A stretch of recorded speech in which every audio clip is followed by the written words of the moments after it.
Fried rice রান্না করতে হলে প্রথমে আপনাকে চালগুলো ভালো করে ধুয়ে নিতে হবে এবং এখানে হাফ টেবিল চামচের মতো লবণ দিবেন এবং কয়েকটা তেজপাতা দিবেন। যেহেতু আমার তেজপাতাগুলো খুব পুরনো হয়ে গিয়েছে এই জন্য আমি বেশি করে দিয়েছি, তবে ফ্লেভার ভালো হলে দুইটাই এনাফ।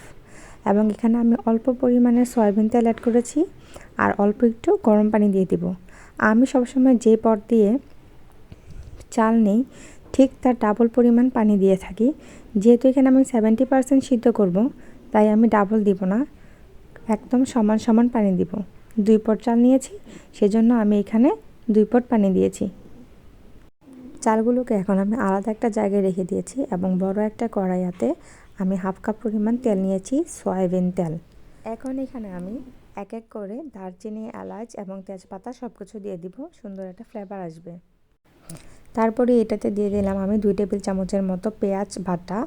পেঁয়াজ বাটার সাথে আমি দিলাম অল্প একটু করে রসুন এবং আদা বাটা, দুটোই আমি অ্যাড করব। তবে আদার পরিমাণটা একটু কম হবে এবং রসুনের পরিমাণটা একটু বেশি হবে।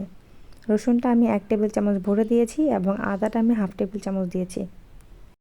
এখন এখানে মশলাগুলো ভালো করে নরম হওয়ার জন্য আমি একদম ভরে ভরে 1 টেবিল চামচ লবণ দিয়েছি। যেহেতু এখানে আমি অনেক ধরনের সবজি ব্যবহার করব, সো আমার লবণের পরিমাণটা বেশি হলেই ভালো। অনেকে যারা রান্নার লবণ ব্যবহার করেন তারা অবশ্যই চেক করে নেবেন, কারণ সেটাতে আয়োডিন বেশি থাকে।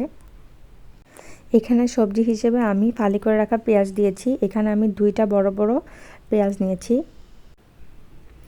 তারপর সবজি হিসেবে আমি এখানে বাঁধাকপি কুচি করে নিয়েছি, গাজর এবং ফুলকপি, এই 3 টাইপের সবজি আমি এখানে ব্যবহার করব। এবং বলে রাখা ভালো, সবগুলো সবজি আমি কুসুম গরম পানিতে ভালো করে ধুয়ে নিয়েছি। মানে প্রথমে আমি এগুলো ভালো করে কুসুম গরম পানিতে ভিজিয়ে রেখেছিলাম, কোনো ধরনের ভাপ দিইনি।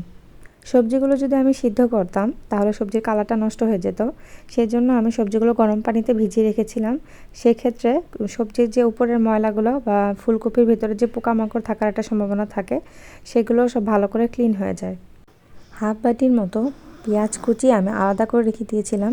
যেহেতু পেঁয়াজ কুচিটা প্রথমে দিলে একদম মিহি হয়ে যায়, তো সেই জন্য এটা আমি এখন দিব, যেহেতু আমার অন্যান্য সবজিগুলো মিক্স হয়ে গেছে।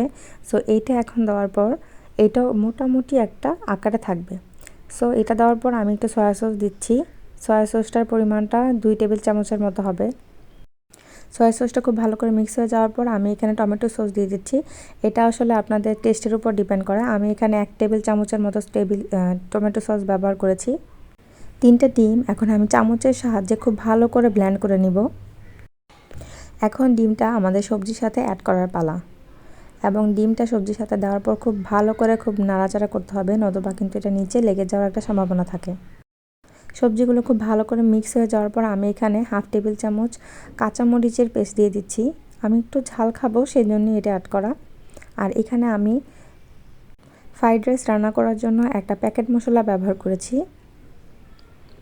আমি এখানে টোটাল 3 প্যাকেট মশলা ব্যবহার করেছি, কারণ 1 প্যাকেটে অবশ্যই আমার ফ্লেভারটা ওরকম দিচ্ছিল না।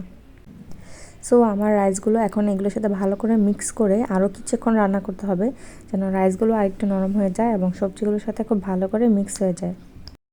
সবজিগুলো সব খুব ভালো করে মিক্স হয়ে গিয়েছে, নরম হয়েছে এবং রাইসটাও হয়ে গিয়েছে।